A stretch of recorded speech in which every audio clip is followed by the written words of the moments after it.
Hey, good evening, everybody. I'm sure glad that you could join us tonight as we continue on in our series, Real Jesus. Who is the real Jesus of history?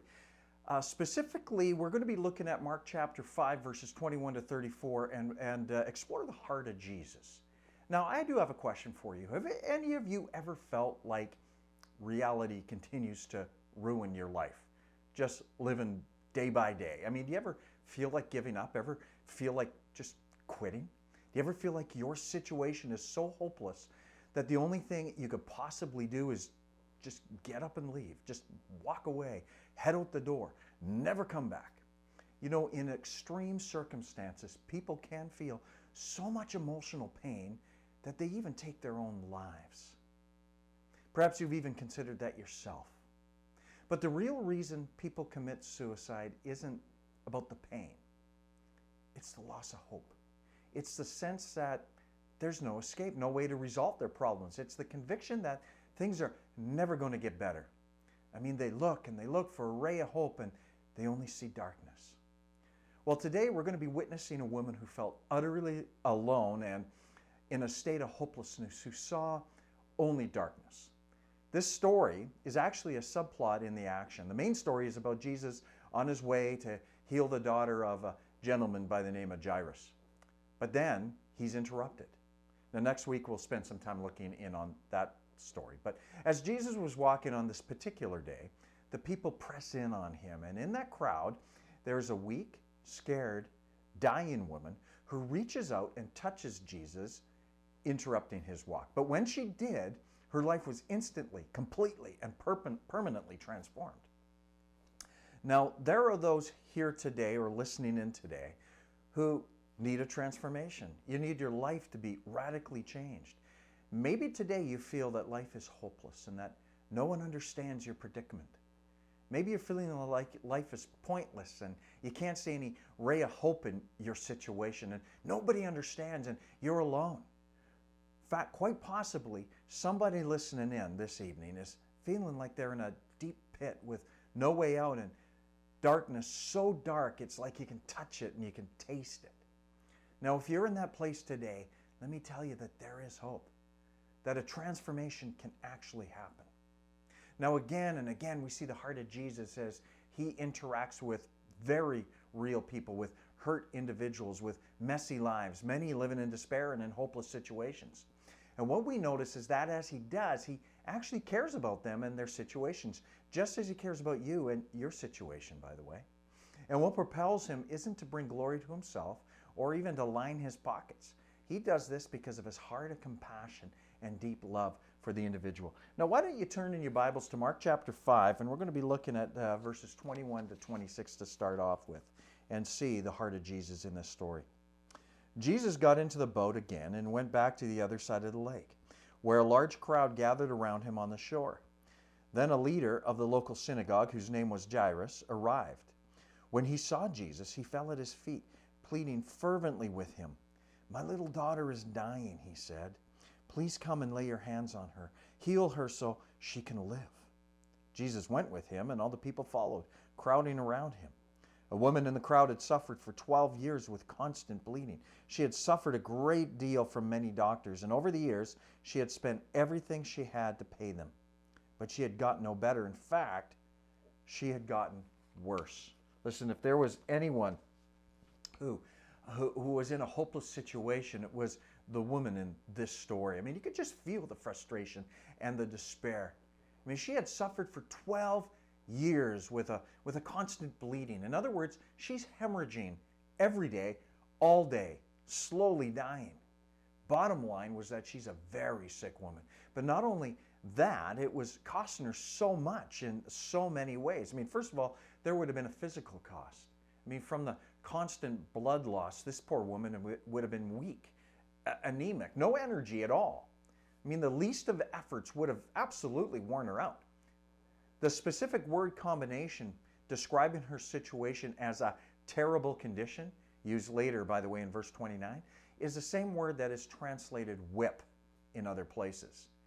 You know what that means? It means that her disease was like a whipping, constantly beating her down day after day. In other words, it's to be understood that her condition wasn't like what we might think of when we say, you know, I have a skin condition that gives me pimples every second Tuesday, or I have a condition that won't allow me to eat more than 12 ice cream sandwiches before I start feeling sick, or I have a condition where after walking to the store and back, I just have to lay down.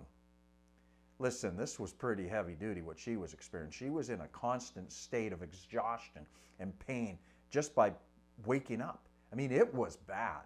It's like the guy who was hit by a car, and when asked by his buddy if he's in pain, the fella answers, only when I breathe. I mean, she's okay as long as she doesn't breathe.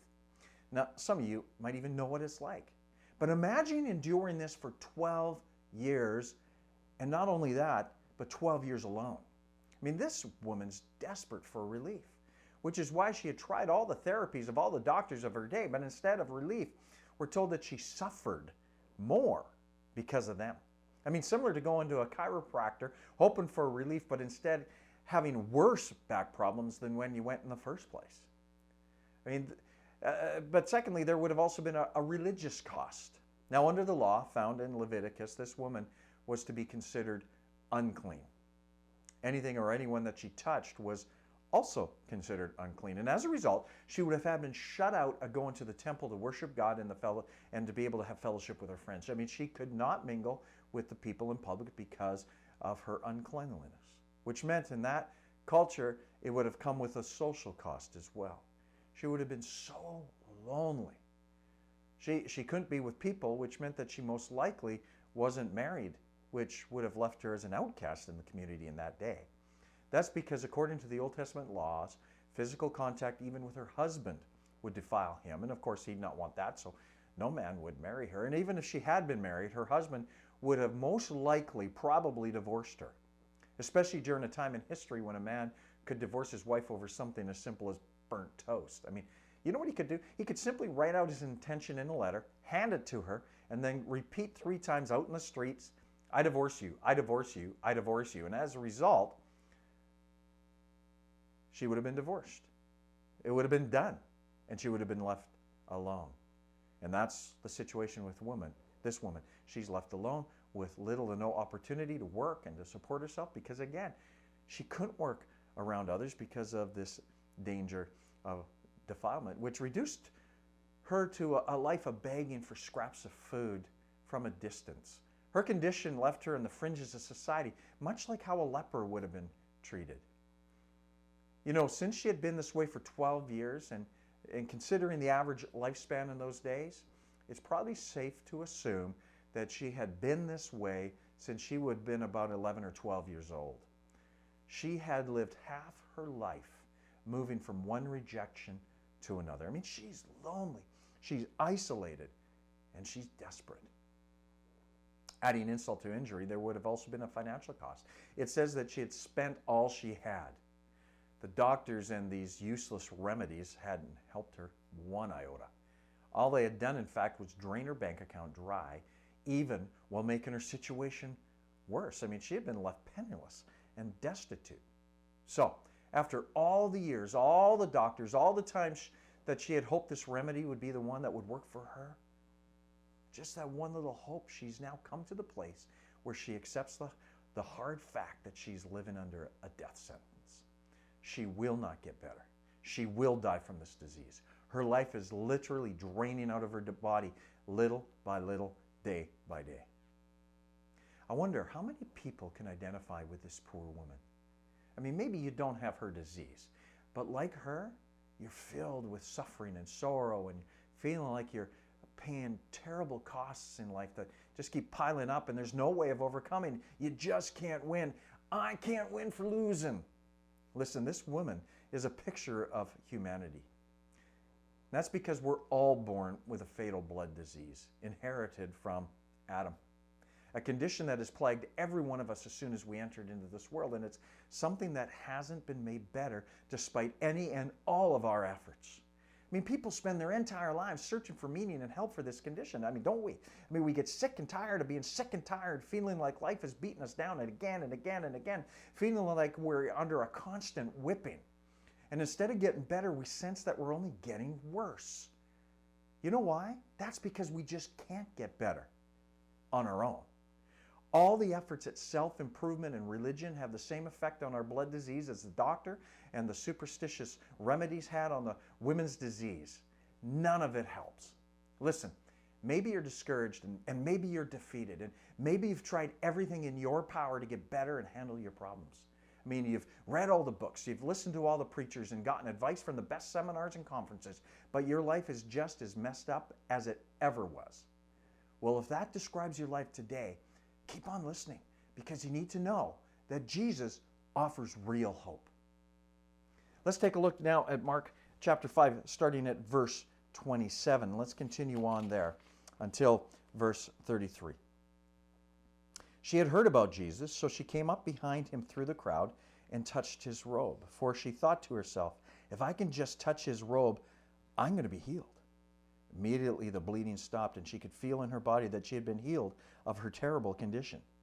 Jesus realized at once that healing power had gone out of him. So he turned around in the crowd and asked, who touched my robe? His disciples said to him, look at this crowd pressing around you. How can you ask who touched me? But he kept on looking around to see who had done it. Then the frightened woman, trembling at the realization of what had happened to her, came and fell to her knees in front of him and told him what she had done. So here she is, elbowing her way through the people, causing ceremonial defilement for everybody that she touches. She's taken a huge risk because if she had been recognized, she would have been subjected to public humiliation and ridicule in the very least. And at worst, a crowd like that might have gotten worked up and beat her or stoned her to death. But for her, you know what? It was a risk worth taking. She must have been determined because by the very nature of her disease, it would have taken all the energy that she had to drag herself up out of her bed to struggle through that crowd just to get to Jesus. But she makes a beeline to Jesus because she saw hope being offered by him. Hope that she hadn't had for years, most likely. When she's near enough to him, she reaches out a trembling hand and she touches his robe. Then in that very instant, she's received what none of the doctors or the costly and painful remedies could give her. She's healed.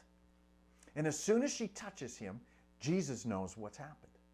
I mean, there were dozens of people touching him and bumping into him that day, a fact pointed out by the disciples. I mean, how could Jesus avoid being touched and jostled in a crowd like that? But Jesus points out that someone specifically touched his robe, and when that happened, healing power left him. Now, why? Why would he say that? I think Jesus is making a point here. You see, church, it cost Jesus to heal others. Every time Jesus healed anyone, it took something out of him. In other words, Jesus was constantly giving of himself. This was really a shadow of what he was to do later at the cross. Listen, here, I think this is a universal rule of life. We will never produce anything great unless we're prepared to put something of ourselves, of our very life, of our very soul into it. The greatness of Jesus was that he was prepared to pay the price of helping others. And the ultimate price was the cross and the giving of his life. We follow in his steps only when we're prepared to spend not our money and our time, though that can and should be a part of it, but our souls and our strength for others. If we are ever to truly love Jesus and our neighbors, we must be ready to give of ourselves. Now, moving on. When Jesus spoke to this woman, you'll notice that she fell before him in fear. That's why she came silently from behind to touch him instead of coming to him openly. Her trouble was an embarrassing thing. To go in the crowd and to state it openly was something she couldn't face. And so she decided to try to touch Jesus in secret. The other reason is she was afraid of rejection by him. And I don't blame her. She must have expected Jesus just to lash out at her for touching him. She knew that touching him would have made him ceremonially unclean until at least sundown. But Jesus wasn't interested in embarrassing her. He wasn't interested in giving her a lecture about the law.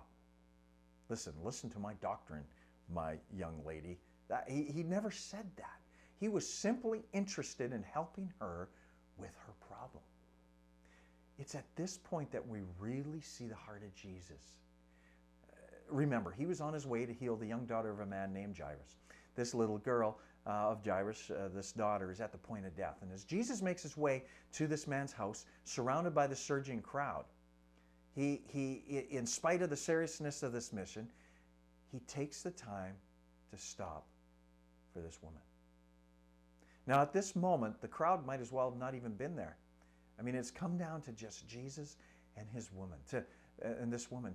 To him, the woman and her needs were more important than anything else. She was, for that moment of time, the sole focus and center of his world and his attention.